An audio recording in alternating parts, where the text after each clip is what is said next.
यो हो बहसको साथमा कामना सेवा विकास बैंक, प्रगतिको आधार कामना सेवासँगको कारोबार।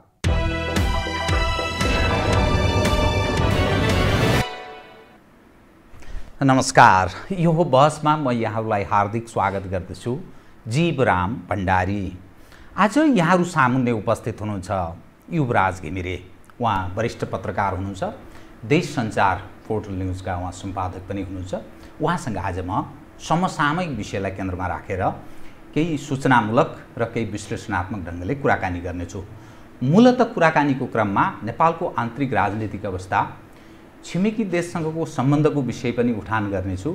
नेपाल कम्युनिस्ट पार्टी नेकपा, नेपाली काङ्ग्रेस प्रमुख प्रतिपक्षी दल, साना दलहरू र कोभिड-19ले सिर्जना गरेको नेपालको पछिल्लो अवस्था, नेपाली जनको पीडा दुःख र यसले उत्पन्न गर्ने, यसले सिर्जना गर्ने तस्बिर आगामी दिनमा कतातर्फ डोरिन्छ, नेपालको राजनीतिले कुन कोर्स लिन्छ, यथास्थितिले के सङ्केत गर्छ, यावत विषय उठान गर्नेछु। सर्वप्रथम म उहाँलाई स्वागत गर्छु। स्वागत छ यहाँलाई। धन्यवाद। अब म विषयमा कहाँबाट प्रवेश गरेँ भने नेपाल कम्युनिस्ट पार्टी नेकपाको विगतमा यसो हेर्दा के देखिन्थ्यो भने लामै समयदेखि सत्ता पक्ष त छँदैछ, प्रमुख प्रतिपक्षको भूमिका पनि त्यही पार्टीभित्रका मानिसहरूले निर्वाह गर्थे। फलत प्रमुख प्रतिपक्ष चाहिँ यसै छायामा परेको, यसै पनि कर्मले छायामा परेको प्रमुख प्रतिपक्ष, तर त्यो सत्ता पक्षभित्रै पक्ष र प्रतिपक्षको भूमिका निर्वाह गरेको लामो समय देखियो। आजै फुट्यो, भोलि नै फुट्यो, सिद्धि नै हाल्यो। अब यसको फ्युचरबारे प्रश्न उठान गर्न थाले। चिनिया राजदूत दौडधुप गरिन्। यावत दृश्य म झलझल सम्झिरहेको छु।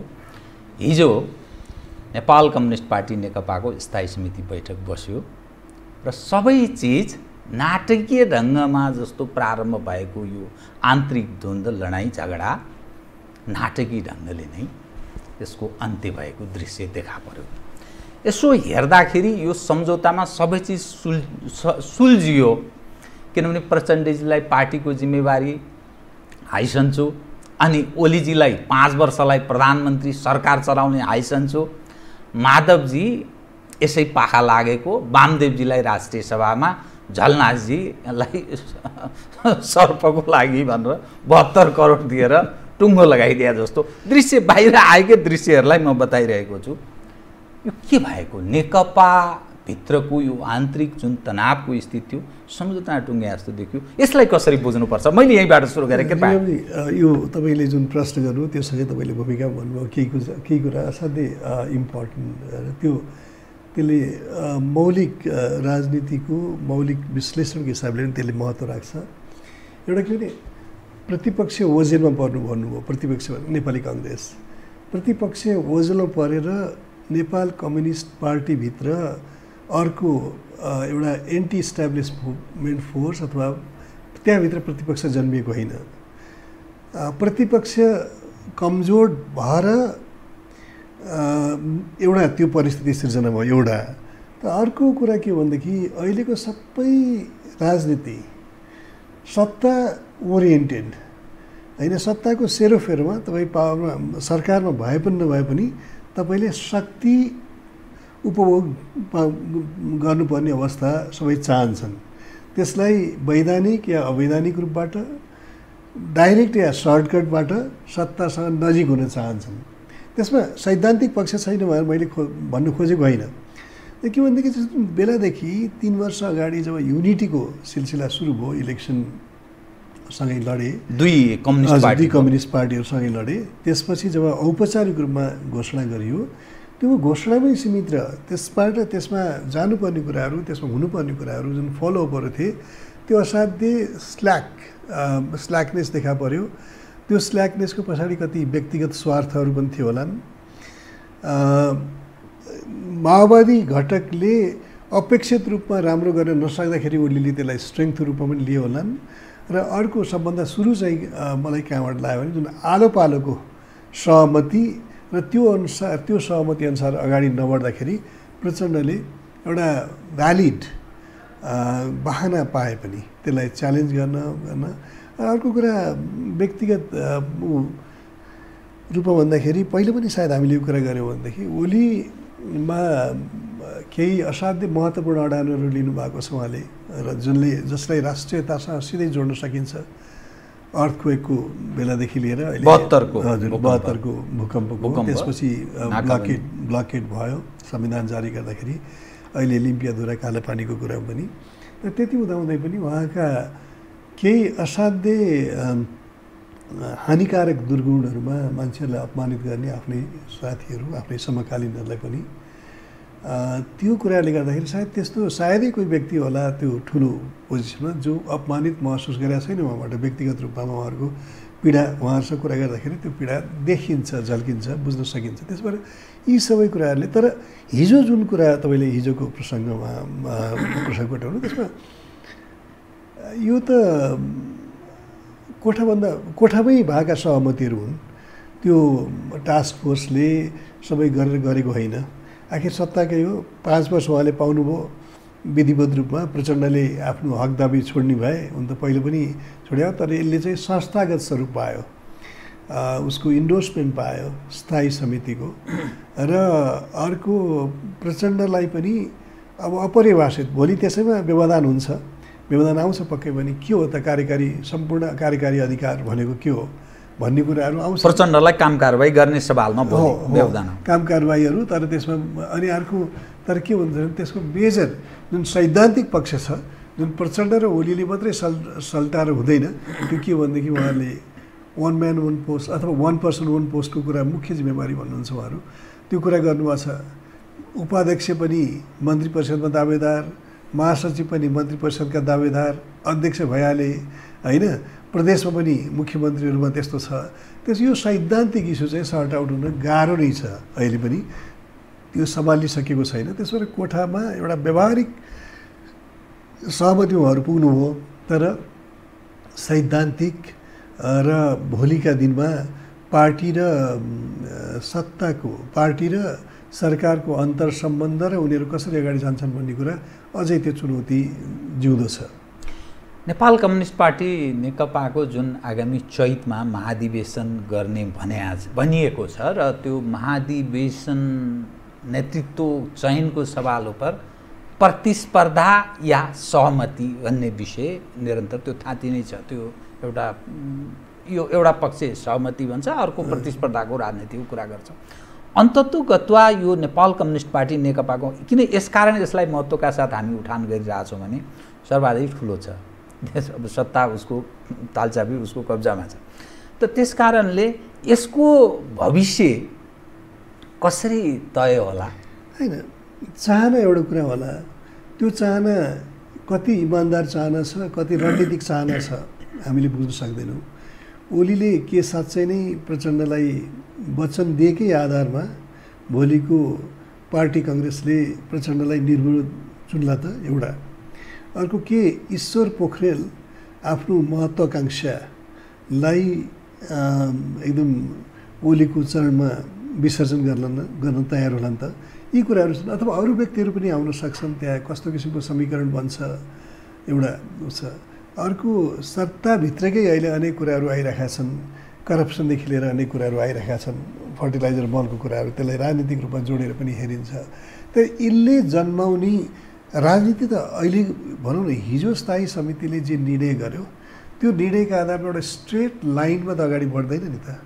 त्यसलाई अहिले हामीले देखेका केही अलिअलि अनुमान गरेका विषयहरूले भोलि अर्को रूप लिएर आउँछन्, जसले राजनीतिलाई प्रत्यक्ष रूपमा प्रभावित गर्छ।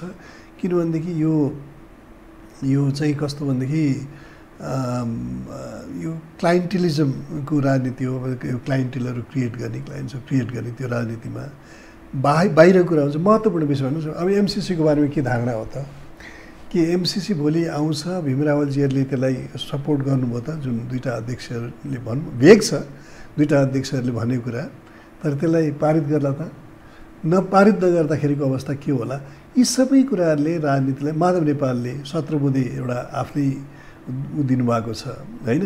अहिले पार्टीभित्रको प्रतिपक्ष भने त माधव नेपाल हुनुभयो। अब माधव कुमार नेपालजीको स्थान र भीमरावलजीहरू पहिले गडगडाट बडा ठुलो स्वरमा एकदम अट्टहासमा जसरी जुन ढङ्गले विषय उठान गर्नुहुन्थ्यो, यो सबै हेर्दाखेरि यो के अलिकति विरोधाभास प्रकृतिको अलि अस्पष्ट जस्तो, यो कहाँनिर यिनीहरू त्यो आन्तरिक कारणले मात्रै यो सबै यिनीहरू बीच मेलमिलापको केही समयका लागि मात्रै हो कि अथवा दीर्घकालीन हो कि यो अलिकति अलि बुझ्नै नसक्नुको जस्तो देखा पर्छ यसो हेर्दाखेरि। केही विषयलाई चाहिँ हामीले मान्नु के पर्छ भने कोही राजनीतिज्ञ नेता संवेदनशील भएर बुझेर राष्ट्रिय हितका मामिलालाई उठाउँछ भनेदेखि त्यसलाई पार्टीभन्दा बाहिरका जनताले पनि स्वागत गरिराखेका छन्। तर हामीले हेर्नुपर्ने कुरा के भने त्यो विषयलाई उहाँहरूले कुन दूरीसम्म पुस गर्नुहुन्छ अथवा सत्तामा को लेनदेनको विषय बनाउनुहुन्छ त्यो एउटा महत्त्वपूर्ण हो। त्यो चाहिँ विचलन हुन्छ। फेरि त्यो चाहिँ मैले यो हुँदैछ भनेको होइन। त्यो चाहिँ भीम रावलजीले जसरी लगातार सार्वजनिक अडान लिनुभएको छ, मलाई लाग्दैन उहाँले त्यहाँबाट हटेर भोलि मन्त्री परिषदमा त्यो विषयलाई थाती राखेर त्यहाँ जानुहुन्छ जस्तो मलाई लाग्दैन। अर्को माधव नेपालजीका सैद्धान्तिक इस्युहरू पक्कै छन्, पार्टीमा केही अडानहरू नलिएको होइन। तर त्यहाँ पनि मलाई के लाग्छ भनेदेखि जुन बालुवाटार जग्गा प्रकरण हो, उहाँलाई के लाग्यो, जुन उहाँले पटक पटक पार्टीभित्र पनि भन्नुभएको छ भनेदेखि उहाँलाई फसाउन खोजियो एउटा नियतवश। र पार्टीभित्रका जुन सम्भावित प्रतिस्पर्धी र प्रतिद्वन्द्वीहरू थिए तिनीहरूलाई एकपछि अर्को गरेर सक्ने खालले प्रधानमन्त्री जानु भन्ने उनीहरूको त्यो माधव त्यो त्रासले पनि अलिकति पछि हटेको हुनसक्छ। अलिक त्रासमा छन्, त्यो बालुवाटार प्रकरणसँग जोडिएर मलाई काहीँ न काहीँ बदनाम गर्ने काम। त्रास म भन्न सक्दिनँ, तर मैले पाएको सूचना मेरो आफ्नै इम्प्रेसन के हो भने एङ्गियस हुन्छ नि, एउटा आक्रोश चाहिँ छ उहाँमा। त्यस भएर त्यो देखिन्छ। र अर्को कुरा फेरि पार्टी आखिर डेमोक्रेसीको तपाईँले लेभल लगाएपछि पार्टी त सङ्ख्या पनि हो होइन। सङ्ख्यामा जुनसुकै कारणले पनि प्रधानमन्त्रीले आफ्नो पक्षमा सेन्ट्रल सेक्रेटेरिएटदेखि लिएर स्थायी समितिलाई आफ्नो पक्षमा लिएर आएर एउटा सहमति भयो भने त्यो त प्रधानमन्त्रीको जित पनि हो। त्यो अनेस्ट एउटा अन्डरस्ट्यान्डिङ हो भने पार्टीको पनि जित हो। तर त्यो आधार होला र किनभने भोलि अघि मैले भने सैद्धान्तिक विषयहरू थुप्रै आउँछन्। वामदेव गौतमकै नोमिनेसनको प्रसङ्ग छ, त्यसमा जोडिएका अरू प्रसङ्ग छन्, संवैधानिक मामिलाहरू छन् होइन। राष्ट्रपतिको दायित्व छ जुन अनौपचारिक रूपमा केही बाहिर आइरहेको छ। यो सबै कुराले अहिलेलाई एउटा भनौँ न फायर ब्रिगेड एप्रोच, आगो लाग्यो निभाइयो यो केही समयको लागि मात्र। तर त्यो त्यहाँभित्र त्यो राफ जुन ऊ छ त्यो निभिसकेको अवस्था होइन। त्यो भोलि कुन रूपमा आउँछ बाहिर हेरौँ। माधव कुमार नेपालजीको चाहिँ यथास्थितिमा हेर्दा त्यो नेकपाभित्रको राजनीतिक भविष्य के देखा पर्छ? सरसर्ती हेर्दाखेरि सरकार चलाउने ओलीजी सबै ओलीको भागभण्डामा टुङ्गिया जस्तो देखिन्छ। प्रचण्डजीलाई कार्यकारी अध्यक्षसहित जिम्मा। अब प्रचण्डजीले कति सक्नुहुन्छ, त्यहाँकाले कति सहयोग गर्छन्, कति बुझ्नु भएको छ तत्कालीन माले पुरानो माले अनि एमालेलाई, त्यो अलग पाटो छँदैछ। वामदेवजी यता हो कि उता अलि विरोधाभास देखिन्छ, अलि अप्ठ्यारो, बुझ्नमा गाह्रो जस्तो। झलनाथजीको त्यति भूमिका जस्तो देखा पर्दैन। माधवजीको राजनीतिक भविष्य उप चाहिँ के देखा पर्छ? होइन, मलाई राजनीतिक भविष्य त कसरी प्रेडिक्ट गर्ने, तर के भने त्यो पार्टीमा उहाँ एउटा महत्त्वपूर्ण हैसियत राख्नुहुन्छ। र अहिलेको के छ भनेदेखि अडान त माधव नेपालले नै लियो नि त। प्रचण्डले एउटा कार्यकारी भूमिकामा कम्प्रोमाइज गरे, अरूले पनि कम्प्रोमाइज गर्ने प्रोसेसमा छ। त्यस भएर भन्ने खालको अब झलनाथजीको अघि त मैले भनिहाल्नुभयो नि त, त्यो पुरानो कुरा हो। पुरानो कुरा भए पनि राज्यको ढुकुरीबाट 72 करोड रुपियाँ जानु भनेको धेरै ठुलो हो। र त्यसले गर्दाखेरि केही सकारात्मक निर्णयहरू पनि भएको छन्। जस्तो नेताहरूको नेताहरूको जुन ट्रस्टको कुरा आएको छ त्यसलाई रिभ्यू गर्ने, तिनीहरूको फङ्सनिङदेखि लिएर राज्यले कसरी गर्ने भन्ने कुरा पक्कै पनि ट्रस्टहरू ती अब नेताहरू मलाई डर लाग्छ। मैले एक्चुअली पहिले पनि भनेको थिएँ, मलाई के लाग्छ भने भोलि सबभन्दा कन्ट्रोभर्सियल व्यक्ति मलाई कहिले कहिले नेपालमा लाग्छ, नेपाली कङ्ग्रेस सत्तामा हुँदाखेरि बिपी कोइराला र नेकपा अथवा एमाले भनौँ त्यो बेला हुँदाखेरि मदन भण्डारी हुन्छ कि। किनकि मदन भण्डारीलाई हामीले मदन भण्डारीलाई बुझेर अथवा बिपीलाई बुझेर गर्दैनौँ। बिपी कोइराला र मदन भण्डारीका नाममा उनका समर्थकहरूले कस्ता अपारदर्शी क्रियाकलापहरू गरेका छन् र कसरी उनको नाममा खोलिएका संस्था र ट्रस्टहरू फाउन्डेसन्सहरूमा के गतिविधिहरू जुन बाहिरी सपोर्टमा सञ्चालित छन्, जुन कुराको उनीहरूले विरोध गर्थे, त्यसरी हामीले त्यो कुरालाई हेर्नुपर्छ कि त्यसैले मैले के भने त्यो एउटा स्वागतयोग्य कदम हो। तर किन कसरी रिभ्यू गर्छन् मलाई थाहा छैन र सरकारको एउटा ठुलो ढुकुटीको ठुलो हिस्सा त्यसलाई ती आफन्तहरूलाई तिनका नाममा खोलेका ट्रस्टहरूलाई पोस्ट नभएर त्यहाँबाट नाजायज कामहरू गर्नलाई भइरहेको छ। त्यसैले एउटा कुरा त्यो भयो। तर अर्को कुरा मैले भने नि, तपाईँले एउटा क्लाइन्टेल स्टेटको हामीले जहिले पनि कुरा गर्दाखेरि तपाईँले केही पर्क्स प्रिभिलेज दिनुहुन्छ, भत्ताहरू दिनुहुन्छ, केही सुविधाहरू दिनुहुन्छ र त्यो समर्थन किन्नुहुन्छ। किनबेचको राजनीतिले कति दिन दिगो समाधान देला त्यो एउटा हो। र यसरी भागभण्डा र किनबेच। हजुर हजुर। र अर्को त हामीले अघि वामदेवजीको कुरा गऱ्यौँ, अब त्यसमा सैद्धान्तिक पक्ष छ, नैतिक पक्ष छ। तपाईँले निर्वाचन हारेको व्यक्तिलाई राष्ट्रिय सभामा लानुहुन्छ कि लानुहुन्न? प्रधानमन्त्रीले भन्नुभयो यो मेरो एजेन्डा हो भनेर अस्तिको उसमा। अब प्रधानमन्त्रीले लानु भएन भनेदेखि किन उहाँले बोल्नुहुन्छ र गर्नुहुन्न भन्ने कुरा आउँछ होइन एउटा। अब गर्नु हो भने राष्ट्रपतिसँग एउटा नैतिक प्रश्न आउँछ, जनताले रिजेक्ट गरेको व्यक्तिलाई राष्ट्रपतिले कसरी एक्सेप्ट गर्ने भन्ने कुरा आउँछ। किनभने अन्ततः त्यो रेस्पोन्सिबिलिटी उहाँको छ। त्यो उसमा उहाँले परामर्शहरू गर्नु होला, केही गर्नु होला। परामर्श पार्टीका नेताहरूसँग, पार्टीका वकिलहरूसँग गर्नु होला कि अलिकति इन्डिपेन्डेन्ट जुडिसियल माइन्ड भएका वकिलहरूसँग गर्नु होला, त्यो पनि अर्को कुरा छ। वकिलको विषय मात्रै होइन, फेरि त्यहाँभन्दा लार्जर विषय पनि हो। अनि फेरि के वामदेवजी राष्ट्रिय सभामा सदस्य मात्र जाने होला त भनेर फेरि उहाँको तृष्णा त प्रधानमन्त्री हुने त, प्रधानमन्त्रीको त अन्त्यवास त देखिन्छ। त्यसैले मन्त्री परिषदमा भोलि जाँदाखेरि संविधानको त्यहाँ छेकबार छ भनेर स्पष्ट प्रावधान छ। त्यो अर्को एउटा कानुनी विषय होला, नैतिक विषय पनि त्यो होला। अनि त्यहाँबाट प्रधानमन्त्रीकै कुरा गर्दाखेरि वामदेवजी हुनु होला नहोला त्यो अर्को कुरा हो। एउटा स्वाभाविक सहानुभूतिवाला उहाँका साथीहरूको उहाँप्रति, यो मान्छे यत्रो वर्ष लागेर वरिष्ठ नेता यो हैसियतको प्रभाव हुँदाखेरि पनि प्रधानमन्त्री हुनु पाएन भन्ने स्वाभाविक कुरा होला। तर तपाईँले संविधानको उसलाई नै डिस्टोर्ट गरेर त्यसमा त सबै केन्द्रीय सचिवालय नै सामेल भयो। यो हुनुपर्छ भन्ने शर्तमा उहाँलाई योभन्दा अगाडि गरे हो नि त होइन। र अस्ति प्रधानमन्त्रीले फेरि अब रणनीतिक रूपमा भयो भने योभन्दा पहिला केन्द्रीय सचिवालय बैठक भन्दा वामदेव गौतम हुने भएदेखि म छोड्छु भनेर यस्तो कुराहरू गर्दाखेरि यो लेनदेनको राजनीति नै मुख्य। त्यो नीति, संविधान, संवैधानिकता उहाँहरूको चासोको विषय होइन। त्यसरी यो डिल हो। मलाई जहिले पनि पिएलसीको त भने यो हाम्रो त कहाँ लिडरहरू हो त, डिलरहरू हो भएन। एउटा लिडर होइन, डिलरको एउटा अक्षर यताउता पार्ने कुराहरू गर्नु पिएलसीको पूर्व मेयर। त्यस भएर यो डिलरसिपको जुन राजनीति हो, डिलर संस्कृतिको राजनीति हो, त्यसमा सबैजना हुनुहुन्छ। त्यसमा तपाईँ डिलर हो भने तपाईँ डेमोक्रेटिक लिडर हुन सक्नुहुन्न, तपाईँ संविधानवादमा विश्वास गर्नुहुन्न। त्यसो भएर समस्या चाहिँ एक किसिमले हेर्नु भने एउटा डिलमा अन्त भएको छ। अब कहाँ जान्छ हेर्नुपर्छ। मैले यसैमा अलि मसिनो ढङ्गले यिनीहरूको आन्तरिक विवाद अलि ठुलो रूपमा देखा परेको, किनभने आम सञ्चार माध्यमहरूका लागि पनि निकै धेरै खजानाको रूपमा यो देखा परेको थियो लामो समय। अनि सामान्य रूपमा यसको अन्त्य भएको देखा पर्छ। यही बिचमा सिनियर राजदूतको दौडधुपको कुरा आउँछ, यावत विषय प्रश्नहरू पनि उठ्ने गर्छ। यो समाधानमा हुनु त भलै यो लामो समय त चल्छ भन्ने मान्ने आधार देखा पर्दैन, किनभने यो सम्झौता केही लेनदेनमा टुङ्गिएको देखिन्छ। त्यो सहमतिमा या सम्झौतामा यो आन्तरिक तागत यिनीहरूको आफ्नो बुताले मात्रै गरेको छ कि बाह्य तागतको पनि कुनै भूमिका छ? पक्कै पनि हेर्नु, बाह्य तागत त रोकिँदैन। आज एउटा फर्ममा होला, भोलि अर्को फर्ममा होला। त्यस भएर बराबर म अनपपुलर हुने हिसाबले पनि, अथवा यो तँलाई राजा चाहिएको हो, त हिन्दू राष्ट्रको पक्षधर हो, 12 बुँदेको विरोध गर्दाखेरि त्यो प्रश्नहरू आउँछ सोसल मिडियाहरूबाट पनि।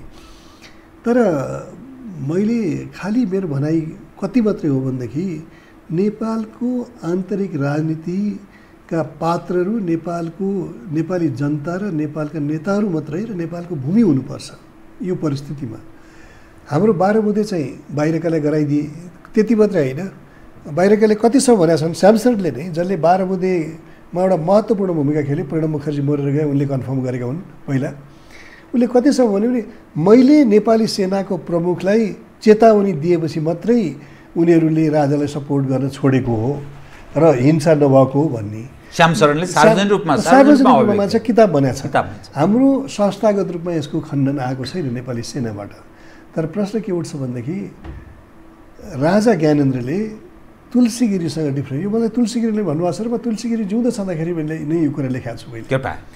त्यो के हो भनेदेखि त्यो खुलासा पनि गर्नु। हजुर, त्यो के हो भनेदेखि उनले राजासँग के भन्यो भनेदेखि मलाई सरकार यो मलाई पावर दिनु पर्यो, म यो आन्दोलनलाई एकदम रोक्न सक्छु, म आर्मीको चिफ त्यो बेलाका प्यारजङ थापा र कटवाल दुईटालाई म स्याक गर्छु र म यसलाई कन्ट्रोल गर्छु। तेस्रो व्यक्तिलाई ल्याएर म कन्ट्रोल जे उसले त्यो खुलेन तर आशय त्यही। डाक्टर तुलसीगिरीले तत्कालीन राजा ज्ञानेन्द्रलाई त्यो प्रस्ताव राखे। अब तत्कालीन भन्नु त्यो बेला त राजै हो र उनी उपाध्यक्ष नै हुन् मन्त्री परिषदका र उनीले मलाई भनेको र मैले फेरि पनि भन्छु म उनले उहाँ छँदाखेरि जिउँदो छँदाखेरि मैले कुरा लेखाएको छु र राजाको आन्सर के थियो भनेदेखि जनतालाई मारेर यो राज्य चलाउनु चाहिँ मेरो राजधर्मले दिँदैन भन्दाखेरि उनी रिसाएका थिए राजासँग। त्यसो मैले भने के भने त्यो त अनि अब अघोषित रूपमा अनौपचारिक रूपमा सेनाकै प्रमुख हैसियतमा महत्त्वपूर्ण हैसियतमा बसेको मान्छेहरू पनि हामीलाई के भन्छन् भनेदेखि त्यो बेला सेनाले जारी गरेको छ सर्कुलर कि आफ्नो ज्यानमा गम्भीर खतरा नआएसम्म हिंसा प्रयोगै नगर्नु भएर। भने त्यसको श्रेय एउटा कुटिल बुद्धिको कूटनीतिज्ञले त्यो के मेसेज दिनु खोजेको छ भनेदेखि नेपालको सेना मेरो खटनमा चल्छ। श्यामशरणले यो सन्देश नेचुरली त्यसको अर्थ त्यही लाग्छ। तर त्यसलाई हामीले कन्ट्राडिक्ट नगर्नुको साटो नगर्दाखेरि त्यो त्यो त्यो इम्प्रेसन यथावत रहन्छ। त्यसैले मैले खालि भन्नु खोजेको जब त्यो बेलामा तपाईँ विदेशीको त्यो भूमिकाप्रति चुप लागेर बस्नुहुन्छ अनि नेपालको राजनीतिमा अहिले चिनिया राजदूतको तपाईँले कुरा गर्नुभयो, हामीले पटक पटक भनेको होइन भारतीय राजदूत गरेर यो आदेश दिए। गिरिजाप्रसाद कोइरालाले मधेसी नेताहरूसँग इन्डियन एम्बेसीमा शिव मुखर्जीको अहिलेतिर हस्ताक्षर गरेको होइन र त्यसको रियाक्सन त्यो त्यही रोकिँदैन, त्यही रोकिँदैन। त्यसबाट त्यो हिजो संयोजन भारतीय दूतावासले अथवा राजदूतले गरे र लिड रोल भारतले त्यो बेलाको परिवर्तन जुन राजनीतिक एजेन्डाका अनुमोदनहरूमा एजेन्डालाई अनुमोदन धर्मनिरपेक्षता गणतन्त्र होइन सङ्घीयता आदि विषयमा समर्थन इन्टरनेसनल कम्युनिटीको समर्थन त्यो भनेको युरोपियन मुलुकहरू अमेरिकाको जुटाउन पनि लिड रोल लियो। मेरो भनाइ खालि कति मात्रै हो भनेदेखि यी महत्त्वपूर्ण कुराहरू सदनमा बहस हुनुपर्ने र आवश्यक पऱ्यो भने जनतासँग जानुपर्ने कुराहरू निर्णय नेपाली जनता लिनु हो। खालि 12 बुँदेका रचयिताहरूले आदेश दिने र त्यो आदेश मान्ने नेपाली नेताहरूले नेपाल गणतान्त्रिक हो, नेपाल धर्मनिरपेक्ष भयो, नेपाल सङ्घीय भयो भनेर त्यसलाई जनताले लामो समयसम्म अपनाउँदैन एउटा। अर्को त्यसपछिको अवस्थामा के भयो भनेदेखि जब चीनलाई के लाग्यो भनेदेखि अहिलेसम्म त हामीले भारतको महत्त्वपूर्ण भूमिका नेपालमा भारतको भूमिकाको प्रमुखतालाई हामीले स्वीकार गरिरहेका थियौँ। किनभनेदेखि नेपालको ज्यादा सम्बन्ध चाहे व्यापार हो सांस्कृतिक जे सम्बन्ध भने पनि पिपुल टु पिपुल बोर्डरको सुगमता आवाजावले गर्दाखेरि भारत नजिक छ भन्ने। तर जब भारतले नेपालको राजनीतिक परिवर्तनका सन्दर्भमा अमेरिकालाई युरोपलाई लिएर आउँछ नेपालमा र चीन स्वाभाविक रूपमा सशङ्कित हुने भयो, ऊ आफै आउनु थाल्यो, उसले लगानीहरू बढाउन थाल्यो, त्यो लगानीहरूको प्रोटेक्सन र त्यो सेक्युरिटीसँग पनि जोडियो। अनि हाम्रो 72 को अर्थक्वेकपछि जुन र ब्लकेडपछि भएका सिरिज अफ उसले गर्दाखेरि भारत र नेपालको सम्बन्धमा एउटा आयाम थपियो। त्यसले गर्दाखेरि चीन त्यसमा सशङ्कित नहुने कुरा भएन। सशङ्कित ऊ अहिले त्यही रोलमा झन्डै आइसकेको छ जुन भारतका राजदूतले हिजो खेल्थे। दुइटै हाम्रो लागि। तर चीनको एउटा खालि फरक के छ भनेदेखि उसले लगातार हामीले नरुचाउने खालका गतिविधिहरू हुँदाखेरि पनि उसले के भन्न छोडेको छैन भनेदेखि हामी नेपालको सार्वभौम सत्ता र स्वतन्त्रता उसको राजनीतिमा आत्मनिर्णयको अधिकारलाई सम्मान गर्छौँ भनेर भन्यो, जुन इन्डियाले गरेन। त्यो हो। त्यसबाट आज इन्डियाले त्यसको प्राइस त्यसको मूल्य चुकाइरहेको छ र इन्डियाको नेपालमा एउटा पनि संस्थागत एलाइ छैन। हिजो मोनार्की थियो, हिजो नेपाली काङ्ग्रेस थियो, दुइटै भारतलाई विश्वास गर्यो। मोनार्की छैन, नेपाली काङ्ग्रेसले भारतलाई विश्वास गर्दैन। किन उसमा किन परिवर्तन आयो? किन परिवर्तन आयो भनेदेखि त्यो बेलाको बाध्यात्मक परिस्थिति गिरिजाप्रसाद कोइरालालाई साउथ एसियाको लिजेन्डरी स्टेट्सम्यान भएर मनमोहन एयरपोर्टमा लिन गए। भित्रबाट मानेको त थिएन नि, तर गिरिजाप्रसाद कोइरालाको रणनीतिक भ्यालु बुझेका थियो उनीहरूले। भारतको जुन गणतन्त्र र संघीयता धर्मनिरपेक्षताको एजेन्डा बाहिरसँग मिलेर जुन थियो नेपालमा, त्यो एजेन्डालाई नेपाली काङ्ग्रेस र गिरिजाप्रसाद कोइरालाको सपोर्ट बिना सम्भव थिएन। जबकि उसका एलाईहरू, उसका कोल्याबोरेटर, उसका सहकार्य गर्न चाहिँ हिजो उसैले आतङ्कवादी भनेको माओवादीहरू मात्रै थियो त्यो बेलामा।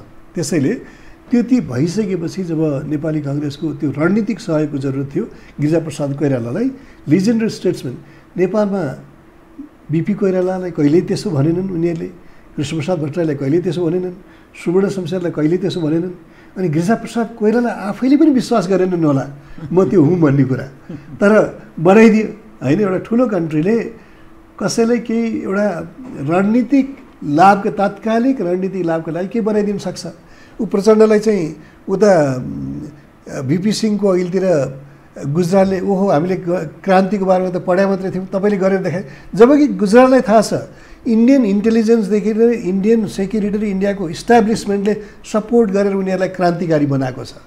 नेपालमा आज हामी जुन दलाल राजनीति, दलाल परिवर्तनका कुराहरू गर्छौँ, त्यो यस्तो त्यसबाट के भन्छ त मेरो इतिहास र मेरो मतलब एउटा नेपालीको इतिहास, नेपालको जुन भोगाइ छ नि, त्यो अर्कोले व्याख्या गरेको कुरालाई सधैँ स्वीकार गर्दैनन्।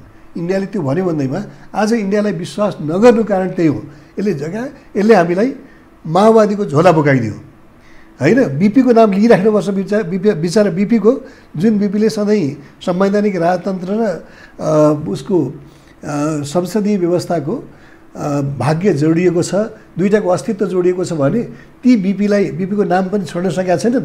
तर अस्ति विजय कुमारले ट्विट गरे गिरिजापथ नै हो, गिरिजापथ चाहिँ भन्न सकेका छैन, हामी गिरिजापथ बान्छौँ, बिपीलाई छोड्यौँ भन्न सक्दैनन्। बिपीको त पटक पटक हत्या भएको छ।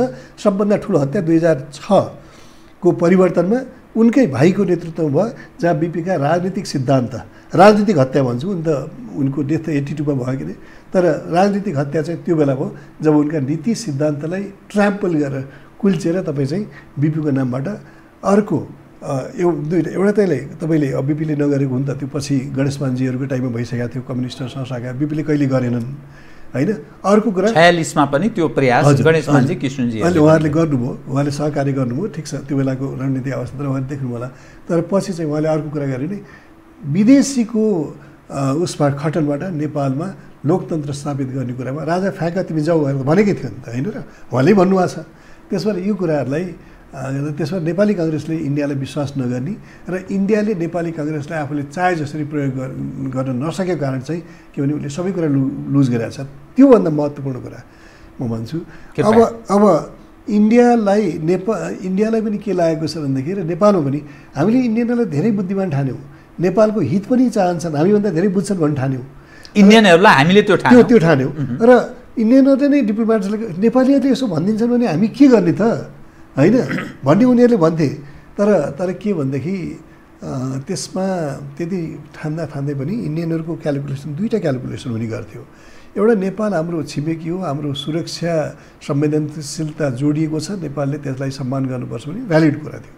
अर्को के भनेदेखि नेपालमा परिआएको अवस्थामा हामीले जुनसुकै परिवर्तन पनि आफूले चाहे जस्तो परिवर्तन ल्याउन सक्छौँ भने त्यो कुरा पनि केही हदसम्म ठिक थियो, निकै हदसम्म ठिक थियो त्यो। तर उनीहरू गल्ती कहाँ भयो भने हामीले जे गर्छौँ त्यो ब्रह्मास्त्र प्रयोग गर्दाखेरि त्यसको प्रतिक्रिया पनि हामीले चाहे जस्तो मात्रै हुन्छ। अथवा जस्तो उदाहरणको लागि राजतन्त्रलाई उन्मूलन गर्दाखेरि राजतन्त्रको अनुपस्थितिमा जुन रिक्तता हुन्छ त्यो रिक्ततालाई हामीले मात्रै पूर्ति गर्न सक्छौँ भन्ने उनीहरूको, र हाम्रो उपस्थिति, हाम्रो प्रभाव झन् बढ्छ, एकल प्रभाव हुन्छ भन्ने भ्रम इन्डिया थियो। तर त्यो प्रतिक्रिया चाहिँ त्यो भएन, त्यहाँ चीन ठुलो आकारमा आइदियो। त्यसको सबभन्दा त्यो भ्याकुम चाहिँ चीनले पुरा गर्यो निकै हदसम्म, नत्र चीन त आएको थिएन नि त।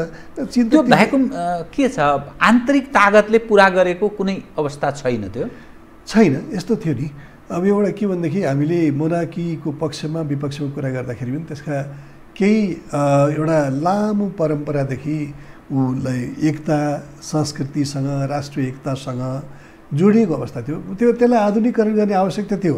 मोनार्कीलाई लार्जर मासले अपनाओस् बदलिँदो परिस्थितिमा भन्ने चाहना चाहिँ जनताको नभएको होइन।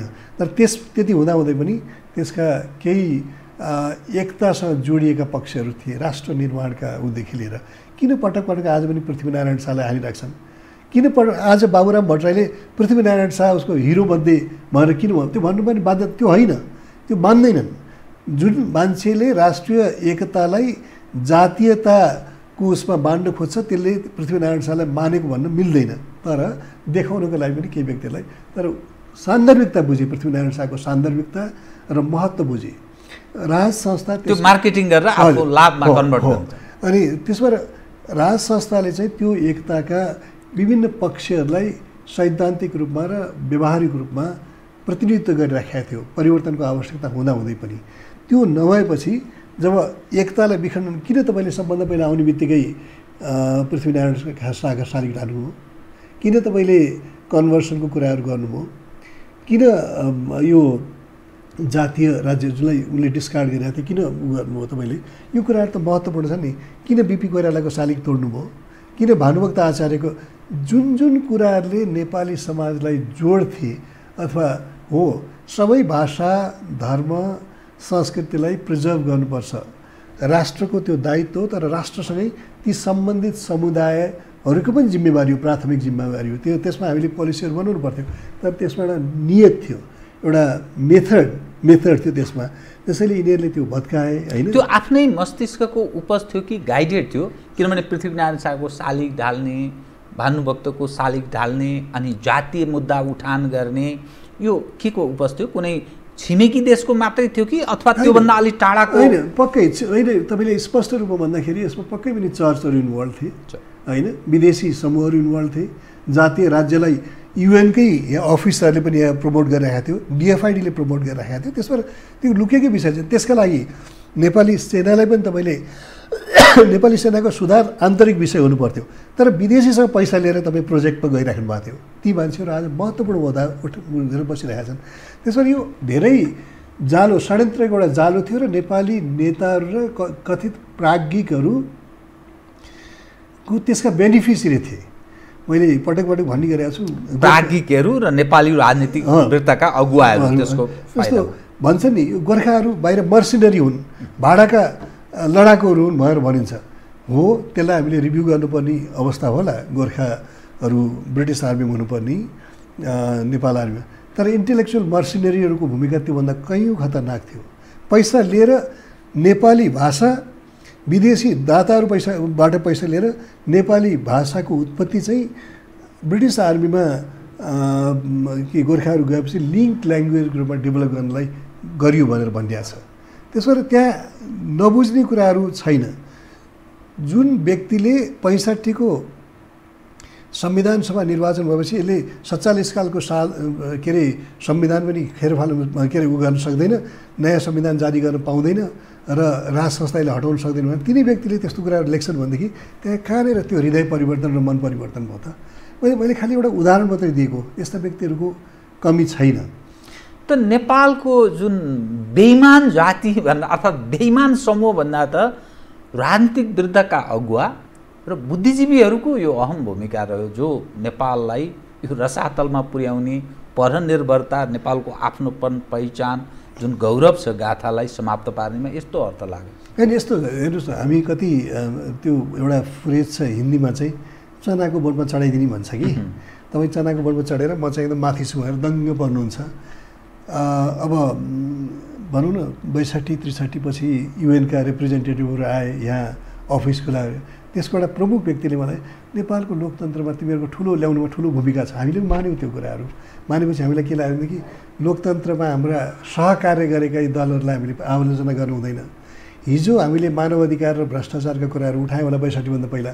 पछि मैले एउटा उदाहरण दिन्छु, राज्यले एकजना नागरिकको पनि ज्यान लिन पाउँदैन, कानुनले त्यो दिँदैन।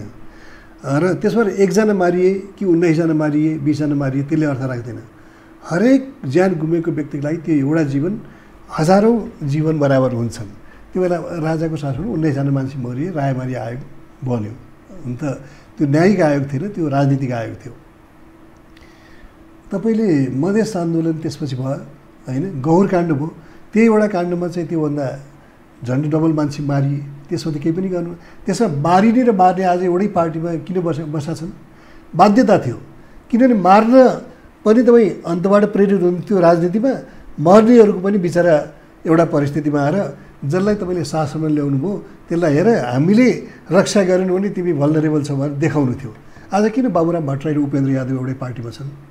किन उनीहरूले यो छानबिन हुनुपर्छ भनेर भन्नु गौर हत्याकाण्ड छान? यसमा दोहोरो मान्यता, हामीले मिडिया कुरा गर्दाखेरि नेपालको मिडियाले दोहोरो मान्यता राख्यो। कुन कालखण्डमा मान्छे मर्यो सत्ताले मार्यो, कुन कालखण्डमा कसले मार्यो, होइन? कुन कालखण्डमा भ्रष्टाचार भयो। अहिले कि नेपालमा भ्रष्टाचार अहिले जति कहिले कुनै अवस्थामा थियो होला? सार्वजनिक जीवनको स्वच्छता भन्ने कुराहरू यति नराम्रोसँग जमिनमुनि गाडिएको अवस्था कहिले थियो र? त्यसो तर हामीले त्यसलाई त्यो रूपमा उठाउन सकिरहेका छैनौँ। र हाम्रो द्वैत मान्यताले हाम्रो भन्दाखेरि मिडियाको र नागरिक समाजको अनि बौद्धिक, अब उनीहरू त जहाँ पनि नागरिक समाज पनि हुन्छन्, एनजिओ पनि हुन्छन्, एनजिओलाई नै सिभिल सोसाइटी भनिएको मुलुक हो यो, हामीले त्यसरी भयो। त्यसो त्यहाँ हाम्रो यो नकारात्मक भूमिकाले धेरै प्रजातन्त्रलाई भन्नुहोस्, लोकतन्त्रलाई भन्नुहोस्, धेरै कमजोर बनायो। वैदेशिक हस्तक्षेपलाई संस्थागत रूपमा ल्याउने काम गर्यो र विदेशीहरूले तिमी राम्रो ल यो पैसा लिएर अलिकति काम गर भन्नुलाई चाहिँ हामीले आफ्नो जीवनको अस्तित्वको सार मान्यौँ। मैले मिडियासँग सम्बन्धित एउटा विषय उठान गरेँ। आम सञ्चार माध्यम त्यसको त्यो पारदर्शिता र प्रत्यक्ष या अप्रत्यक्ष ढङ्गले बाह्य तागतको फन्डिङ अनि यो विरोधाभास ढङ्गले प्रायोजित ढङ्गले आन्तरिक या बाह्य पक्षलाई जुन ढङ्गले समाचार सम्प्रेषण प्रसारण जे जसरी गरिन्छ नि, यो विषयको त्यो पारदर्शिताको विषय र किन यो स्थितिमा पदार्पण गर्यो हाम्रो जस्तो एउटा सानो देशमा आम सञ्चार माध्यम भन्ने यो विषयलाई कसरी बुझ्नुपर्छ? दुईटा पक्ष जस्तो अनुसन्धान हुन्छ, एन्टी करप्सनको ग्लोबल कन्सोर्टियमहरू छन्, प्लेटफर्महरू छन्, त्यहाँ इन्भेस्ट गर्ने कुनै स्ट्रिङ अट्याच नभइकन त्यो गर्ने चलन छ। मिडियाहरू क्रेडिबल मिडिया अर्गनाइजेसन इन्भेस्टिगेटिभ उसमा गरेका छन्, नेपालमा पनि छन् होला। तर आपत्ति कहाँ हुन्छ भने तपाईँ त्यस्तो एउटा संस्था चलाउनु छ र तपाईँले एउटा 5वटा तपाईँलाई यसलाई ठिक गर्छु भन्ने संस्थाहरूलाई अथवा बिजनेस हाउसहरूलाई चुज गर्नुभयो र म एउटा सम्पादक भएँ ल तपाईँले छाप्नुहोस् भनेर दिनुभयो, तपाईँको त्यहाँ नाजायज डिल, त्यो व्यावसायिक विचलन त्यहाँ छ। अब म एक दुईवटा उदाहरण दिन्छु जस्तो 62-63 एकजना डिएसपी कि इन्सपेक्टर थिए, कीर्तिपुरमा आँखा फुट्यो मबले, होइन? जबकि त्यो मान्छे बचाउँदै थियो आफ्ना पुलिसहरूलाई पनि गर्न, एउटा घटना त्यो भयो। अर्को यो के अरे वसुन्धरातिर कुनै डिआइजीको घरमा आगो लगाएपछि उसको सेक्युरिटीले ब्ल्याङ्क फायर गर्यो। अब सेक्युरिटीको काम के हुन्छ? उसले चाहिँ डिटरेन्टको रूपमा यो गर्छ नि त। तर हामीले के मात्रै देखायो भनेदेखि माथि त्यो ब्ल्याङ्क फायर गर्यो, डिआइजीको घरबाट फायर गर्यो, डिआइजीको घरमा आगो लगाइयो र डिआइजीको घरमा भएको कुकुरलाई पोलियो भनेर हामीले लेखेनौँ त्यहाँनिर। र त्यो डिएसपीको काण्डमा चाहिँ हामीले मबलाई हिजो कसले एकजनाले भन्दै हुनुहुन्थ्यो, भानुभक्त आचार्यजी मिडिया उसमा एउटा प्रोग्राममा भन्दै हुनुहुन्थ्यो, विराटनगरमा जाँदाखेरि नेपाल टेलिभिजनको प्रोग्राम खालि उसले मबलाई सेक्युरिटी फोर्सले हानेको मात्रै देख्यो। सेक्युरिटीको एकदम त्यो मिसयुज एब्युज अफ फोर्सको म सधैँ विरोधी रहेको छु। तर हामीले त्यो देखाउँदाखेरि समग्र देखाएनौँ कि त मिडियाको मिसयुज अर्थात् प्रायोजित ढङ्गको हुन थाल्यो, काहीँ न काहीँ गाइडेड हुन थाल्यो। त्यो चाहिँ भयो। त्यसले गर्दाखेरि मिडियाको क्रेडिबिलिटी अहिले उठ्न नसक्नु कारण एउटा चाहिँ हामी पक्ष भयौँ। 63 को राजनीतिक परिवर्तनपछि हामी सत्तासँग जोड्यौँ। हामीले आफ्नो जुन एउटा न्युट्रल इस्युजमा न्युट्रल होइन तर दल अथवा संस्थासँग त्यो सापेक्षता राख्न नहुने भन्ने मान्यता थियो, त्यसमा हामी चुक्यौँ। त्यसले गर्दाखेरि यो नेपालको ट्रान्जिसन पनि लम्बियो। जस्तो उदाहरणको लागि परिवर्तन आयो, राजनीतिक परिवर्तन, वृहत शान्ति सम्झौता, त्यसको कार्यान्वयन र ट्रान्जिसनल जस्टिस त आपसमा जोडिएको कुरा होइन र मेलमिलाप आयो। तर हामीले के गर्यौँ भने माओवादीलाई सत्तामा ल्याउनलाई मात्रै वृहत शान्ति सम्झौताको नाटक गरियो, होइन? मैले यसमा त भनेकै छु, वृहत शान्ति सम्झौतामा किन तपाईँले राजालाई इन्भल्भ गर्नु होइन? जबकि कन्फ्लिक्टको एउटा पार्टी त मोनाकै थियो, सहमति त कन्फ्लिक्टको पार्टीहरू बिचमै हुन्छ, किनभने त्यो अन्तर्राष्ट्रिय षड्यन्त्र थियो। इएन मार्टिन त्यही षड्यन्त्र तहत ल्याइएको थियो, इन्डिया त्यही षड्यन्त्र गरिराखेको थियो। त्यसले गर्दाखेरि राजालाई कुनै पनि हैसियत नदिने, एउटा द्वन्द्वको एउटा पक्षको हैसियतमा पनि नराख्ने त्यो षड्यन्त्र श्याम शरणको थियो। त्यसबाट मैले खालि यो कुराहरू भनेको भने त्यो षड्यन्त्रमा जब तपाईँ विदेशी षड्यन्त्रबाट यति अगाडि बढ्नुहुन्छ, शान्ति प्रक्रिया यति जान्छ र यहाँका आमूल परिवर्तन हुन्छ भनेदेखि चाइना पनि आउँछ बाहिर पनि, र मिडिया त्यसमा चुप लाग्यो। यत्रो ज्ञान भएको मिडिया द्वन्द्वको व्यवस्थापनमा द्वन्द्वका पक्षहरूको बिचको एउटा कन्सिलिएसन खोज्नुपर्छ भन्ने मान्यतालाई मोनार्की रहन्छ कि रहँदैन अर्को पक्ष थियो, तर त्यो मान्यतालाई तपाईँले अन्डरमाइन गर्नुभयो। मिडियाको सवालमा म एउटा विषय उठान गर्छु अनि आन्तरिक राजनीति र अनि परराष्ट्र मामिलासँग नेपालसँग जोडिएको विषय उठान गर्छु। कृपया मिडिया, नेपाली सञ्चार माध्यमहरू उप विषय उठान गर्ने गर्दा कतिपय आइएनजिओहरू र कतिपय विभिन्न कम्पनीहरू, उनीहरू जो बाह्य प्रत्यक्ष या अप्रत्यक्ष लगानीबाट सञ्चालनको कुरा, कतिपय बाह्य पुरै लगानीमा सञ्चालनमा रहेको आम सञ्चारका कुरा पनि छन्। अनि मिडिया दलगत र विभिन्न स्वार्थबाट प्रायोजित भएको हुनाले यसको विश्वसनीयतामाथि प्रश्न बारम्बार उठ्ने गर्छ र कहिले के कुन ढङ्गले प्रस्तुत हुने गर्छ, मानिस आफै दुविधामा पर्ने गर्छन्। यो विषय उप एज अ सिनियर जर्नलिस्टको रूपमा तपाईँले यो विषयलाई चाहिँ कसरी हेरिनुपर्छ आम नेपाली समाजले? हेर्नुहोस्, युरोपतिर मिडियालाई कल्चर इन्डस्ट्री भनिन्छ। कल्चर त्यहाँको मौलिक हुन्छ, त्यसरी त्यो मौलिक विषयमा बाह्य लगानी हुनु हुँदैन भन्ने मान्यताले गर्दाखेरि त्यहाँ रोकियो। त्यसरी नेपालमा पनि मिडियामा विदेशी लगानीको विपक्ष अथवा त्यसको विरोध हुने नेपालको मिडिया नीतिले त्यसलाई निषेध गरेको कारण त्यो हो। जबकि पुरै लगानी पनि देखियो। अर्को त्यो आर्थिक अपारदर्शिता र क्लेन्डेस्टाइन लगानी त अब त्यो छानबिनको विषय हो होइन एउटा। अर्को मिडिया हाउसको के छ भनेदेखि एउटा एकदम अप्ठ्यारो, मैले काम गरेको 20 वर्ष पुरा भयो नेपालमा र ठुलो सानो जे पनि सम्पादककै भूमिका मैले निर्वाह गरिरहेको छु। मैले काम गरेका मेरा त्यहाँ ती संस्थाका प्रोमोटर्सहरूलाई, इन्भेस्टरहरूलाई मैले भनेको दुईवटा मात्रै कुरा हो।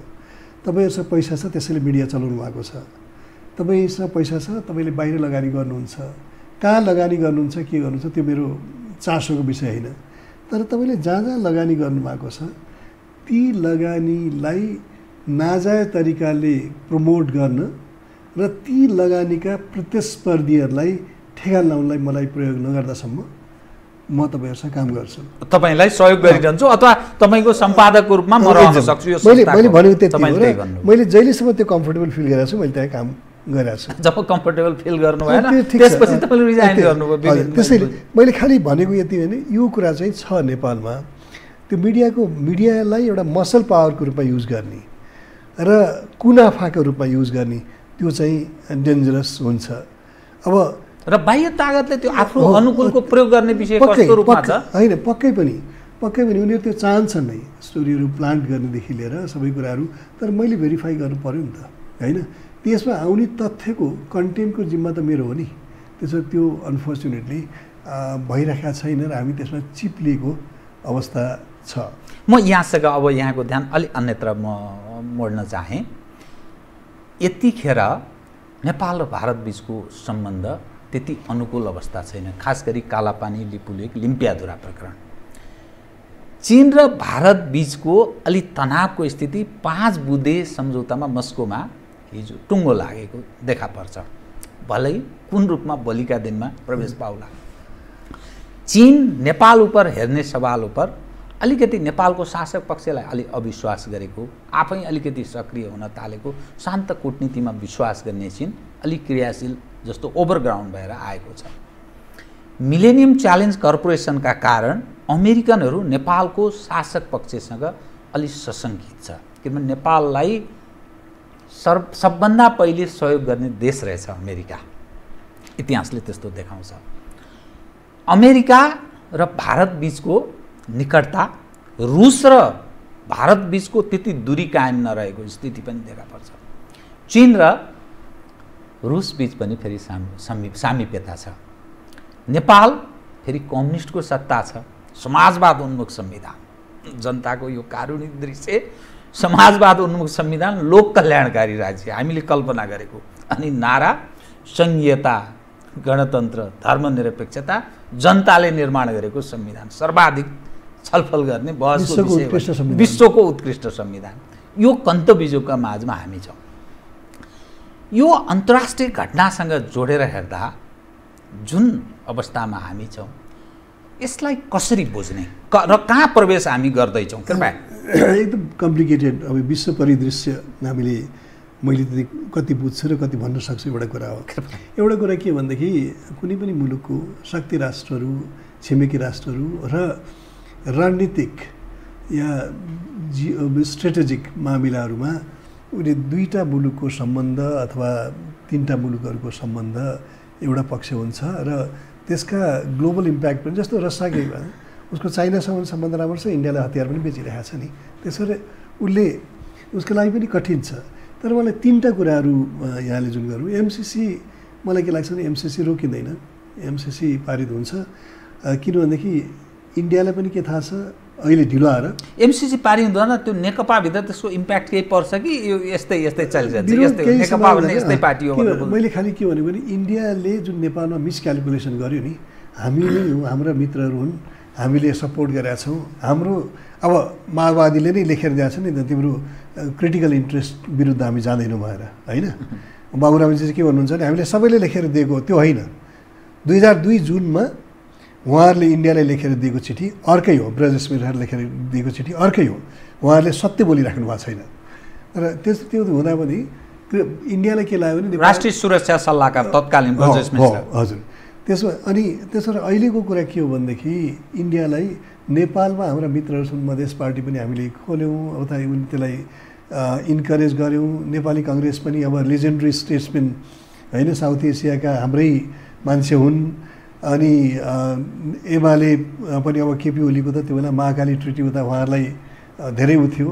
त्यसले गर्दाखेरि सबै त हाम्रो हुन्, हाम्रो इन्ट्रेस्ट विरुद्ध जाँदैन भन्दा अहिले उहाँले के रियलाइज गर्नु नि, उहाँभन्दा त कता कता पावरफुल युएस छ, इभन तराईमा त्यहाँका राजनीतिक एजेन्डाहरू, त्यहाँका परिवर्तनका एजेन्डाहरूलाई जसरी उनीहरूले प्रभावित गरिरहेका छन् त्यो अहिले बुझेका छन्।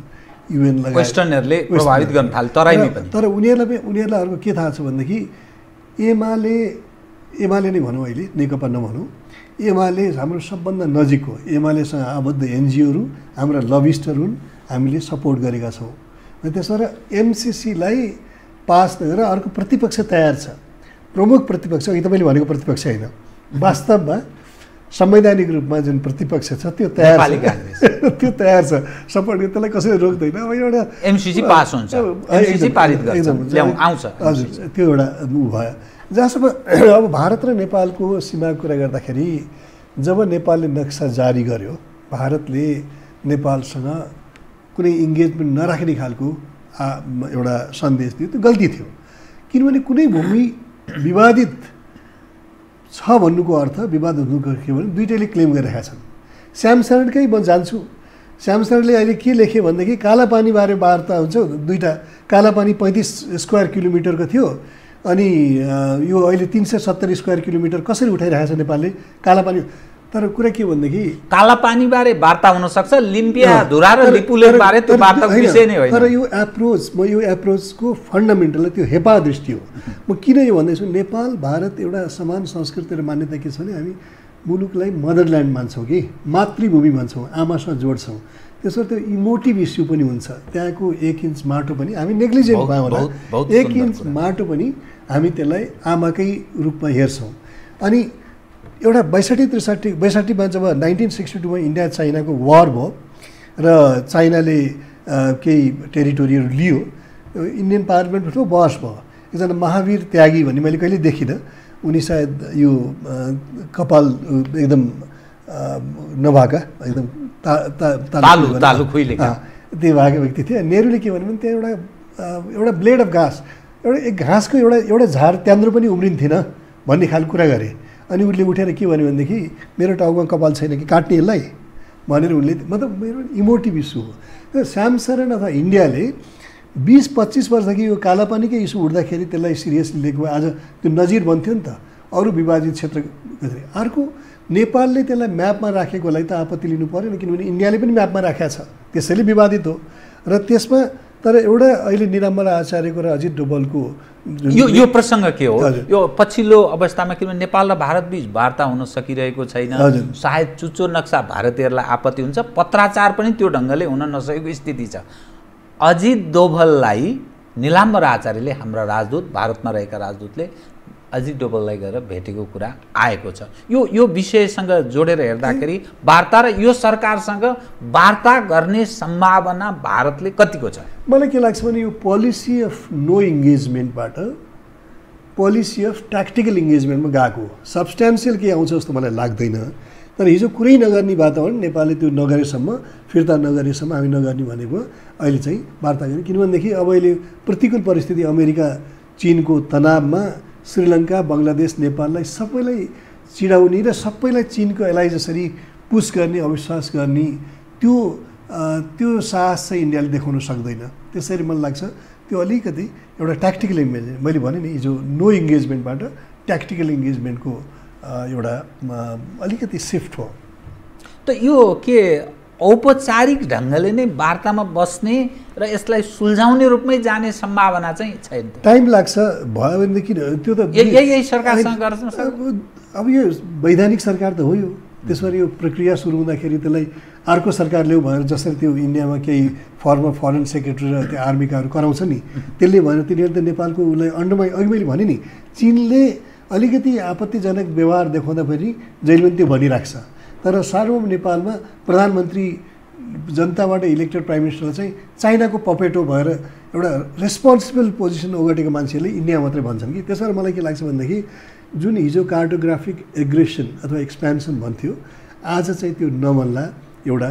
र अर्को कुरा यो च्यालेन्ज पनि हो, इन्डिया र नेपालका अधिकारीहरू, गभर्मेन्ट अथोरिटिजहरू यदि यो वार्ता, यो विषयलाई हामी सुल्झाउन सक्दैनौँ, चाहँदैनौँ भन्छ भने दुईवटा कुरा हो। एउटा, या त उनीहरूमा त्यो क्यापेबिलिटी छैन, किनभने यो एकदमै ठुलो समस्या, हामी त्यसलाई सम्बोधन गर्न सक्षम छैनौँ भन्ने मान्यता हो, या उनीहरू इमान्दार छैनन् समस्या सुल्झाउनमा। यो दुईवटा गरेर भए केही पनि होइन। तर वार्ताबाट नसुल्झिने समस्या छैन नेपाल र इन्डियामा। म कार्यक्रमको ठिक अन्त्यमा आएँ, तीनवटा विषय म उठान गर्छु, मसँग समय धेर नभएको हुनाले। एक, यो नेपालको जुन राजनीतिक पछिल्लो दृश्य यसो हेर्दाखेरि पार्टीहरू आफ्ना कुरा मिलाउँछन्, उनीहरूको आन्तरिक झगडा हुन्छ, त्यो जनतासँग धेरै सरोकारको विषय रहेन। कोभिड-19 का कारण नेपालीहरू बडा दुखी छन्, बडा अप्ठ्यारो अवस्थामा छन्, अभिभावकविहीन अवस्थाबाट नेपालीहरू मरिरहेका छन्, उपचार कतै त्यस्तो छैन, बेरोजगारको सङ्ख्या बढोत्तरीमा छ। त्यसलाई यथेष्ट सम्बोधन भएन।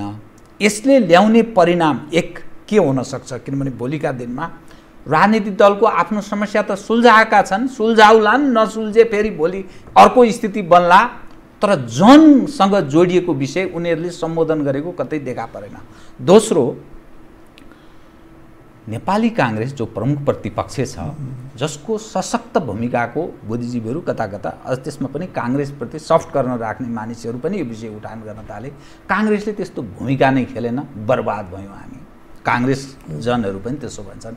काङ्ग्रेस किन यो अवस्थामा छ? र तेस्रो पार्ट, तपाईँ अलिकति चाँडै या सुदूरमा जुन अवस्थामा नेपालको राजनीति पदार्पण गरेको छ, कि यही हो, यसै गरेर चलिरहन्छ कि कुनै एउटा कोर्स लिने सम्भावना तपाईँ क्षितिजमा देख्नुहुन्छ? यो तीनवटा विषय कृपया। एकदम कम्प्लिकेटेड, म कोसिस गर्छु।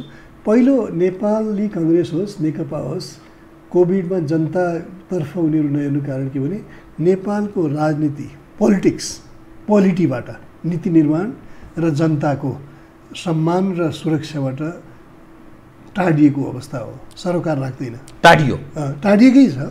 कि कहाँ छ र इन्टर पार्टी डेमोक्रेसी भने के हो? डिबेटै हुँदैन, जनताको समस्याबारे डिबेट हुन्छ र डिबेट त कसले राष्ट्रिय सभामा जाने, को अर्थमन्त्री हुनेमा भइरहेको छैन, जनताको नै समस्या भइरहेको छ। एउटा अर्को, कोभिडबारे सरकारले सुरुदेखि नै गरेको सबभन्दा ब्लन्डर के हो भनेदेखि अब कोभिड लागेपछि सबै कोही पनि नेपालमा घुस्न पाउँदैन बाहिरबाट। इन्डियामा मजदुरी गरिरहेको मान्छे जसलाई बिहान कमाएर बेलुका खाने सुनिश्चितता छैन, त्यसलाई पनि तपाईँले अर्काको पोल्टोमा हालिदिनु अनि तपाईँले इन्डियालाई गाली गर्न मिल्छ अथवा कुनै मुलुकलाई, त्यो सबभन्दा ठुलो अपराध थियो। त्यसले गर्दाखेरि मान्छेहरू भागेर जबरजस्ती, त्यो भएर सङ्क्रमणको सुरुमा जुन त्यो स्केल र एउटा त्यो भयो। अर्को हामीले चाइनाले अहिले विश्वलाई सप्लाई गरिरहेको छ, उसको उसले कन्टेन गर्यो त्यहाँ कोभिडकोहरू, तर चाइना यति नजिक छ, चाइनाबाट हात थाप्छन् नेताहरू। तर हामीले के सिक्दैनौँ भनेदेखि चाइनाको सरकारले जनताको हेल्थमा, पब्लिक हेल्थमा देखाएको चासो नेपालमा भएको जस्तो करप्सन चाइनामा भएको के हुन्थ्यो होला। स्टेटको जुन भनौँ न स्टेटको चासो कहिले पनि त्यहाँ कम भएन, बढेर नै गयो। नेपालले त्यो कुरा सिकेन र अहिले लकडाउन किन गरियो, एकपल्ट गरियो फेरि त्यसलाई खुकुलो बनाइयो, फेरि गरियो र लकडाउन किन उठाइयो थाहा छैन। नम्बर बढिरहेको छ नि त, केही एक्सप्लेन गर्नु पऱ्यो नि। अनि तेस्रो अब भ्याक्सिनहरूकै बारेमा भोलि उहरू हामी डिपेन्ड आउँछ, रसियाले बनाएको होला, चाइनाले बनाएको होला, युकेको सक्सेस होला, त्यहाँबाट आउने अवस्था होला। तर नेपालभित्र कुनै पनि चासो र भोकले आज यो लकडाउनले गर्दाखेरि हामी पनि त मिडिया पनि त एउटा सर्टन क्लासको चासोप्रति ज्यादा ध्यान राख्छ। सडकमा मान्छे मऱ्यो भने हामी लेखौँला, तर त्योभन्दा मर्नु र मर्ने अवस्थामा पुग्नुको त्यो विषयमा त मिडियाको पनि ध्यान छैन नि। अर्को चाहिँ करप्सन ठुलो इस्यु हुन्छ। हेर्नुहोस्, करप्सन अहिले यो कोभिडको करप्सनलाई मान्छेले माफी दिँदैनन् र तेस्रो प्रधानमन्त्री चाहिँ करप्सनै भएको छैन, ओम्नी थाहै छैन भन्नुहुन्छ। र तेस्रो तपाईँले भन्नुभयो, म चाहिँ के मान्छु भनेदेखि यो सिस्टमलाई विदेशीहरूले मद्दत गरेर आएको परिवर्तन भएको भएर उनीहरूले यो कोल्याप्स भयो भनेका छैनन्, तर यहाँ कुनै सिस्टमले काम गरेको छैन, कुनै संविधान र संविधानका आदर्श र मान्यताले काम गरेको छैन। त्यसरी यो सिस्टमिक कोल्याप्सतिर जाँदैछ। अब त्यसमा दुईवटा कुराहरू, एउटा तपाईँले त्यसको विकल्प आजदेखि तयार गर्नुभयो भनेदेखि भोलि कोल्याप्स भएको आधारमा तपाईँले त्यसलाई फिल इन गर्नुहुन्छ र यसरी जानुपर्छ भनेर भन्न सक्नुहुन्छ। एउटा सिस्टम कोल्याप्स भएपछि जनताले अब हामीले हस्तक्षेप गरेर भने आउँछन्, तर त्यसमा फेरि कन्फ्युजनको एउटा स्थिति आउन सक्छ। त्यसैले आजबाट नै मैले बराबर त्यो 12 बुँदेलाई समीक्षा गर्नुपर्छ। नेपाली काङ्ग्रेसले, एमाले भन्नु कारण के हो, यो विदेशीहरूले लादेको एजेन्डालाई हामी लिएर गल्ती गऱ्यौँ। त्यो परिस्थितिमा बेस्ट वे आउट के हुनसक्छ भनेर आजबाट यिनीहरूले सुरु गर्नुपर्छ। जसमा गोपालमान श्रेष्ठ, केबी गुरुङहरू त्यो विषय उहाँले भन्नुभएको छ। केबी गुरुङले भन्नुभयो मलाई दबाब पर्यो, डिबेट नगरिकन विदेशीहरूले भन्दै राजतन्त्र हटाउनु दबाब पर्यो भन्नुभयो। उहाँले चाहिँ 12 बुँदे धर्मनिरपेक्षता कुरा गर्नुभयो। मैले भने धर्मनिरपेक्षता आफै नराम्रो कुरा होइन, तर धर्मनिरपेक्षतामा धर्म र राज्यको अन्तर सम्बन्धका आधार के हुन्? जनता नेताहरूको राष्ट्रपति चाहिँ हिजो राजा प्रधानमन्त्री, राष्ट्रपति चाहिँ मन्दिर राज्यलाई रिप्रेजेन्ट गरेर जाने, त्यही धर्मनिरपेक्षता हो कि अथवा त्यसका अर्का अरू आयामहरू हुनुपर्छ? बहसै गरेको छैन। सुभाष नेमाङले घोषणा गरिदिनु हामी धर्मनिरपेक्ष भयौँ, त्यस्तो पनि धर्मनिरपेक्षता हुन्छ? रिथिङ्क गर्न सक्ने सम्भावना देखिन्छ। बाह्य तागतले नेपालको आन्तरिक राजनीति जुन कोर्समा गएको छ र जुन ढङ्गले परिस्थिति सिर्जना हामीले गरिदियौँ त्यही खान सकेनन् भन्ने स्थिति उप रिथिङ्कको सम्भावना छ। रत्नाकर वाल्मीकि हुन सक्छन्।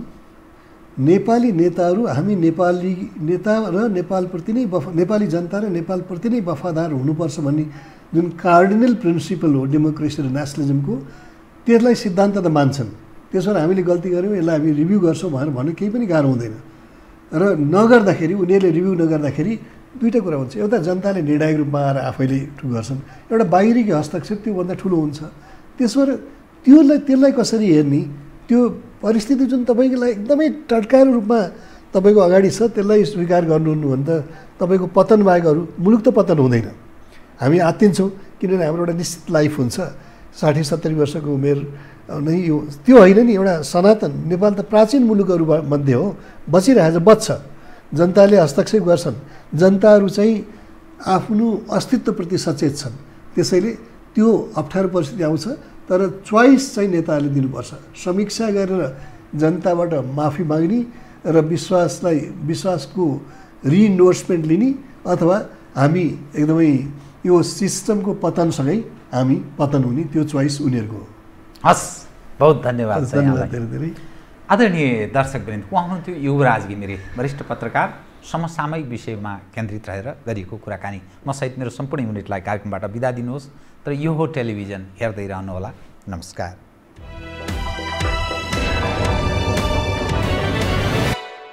यो हो बहसको साथमा कामना सेवा विकास बैंक, प्रगतिको आधार कामना सेवासँगको कारोबार।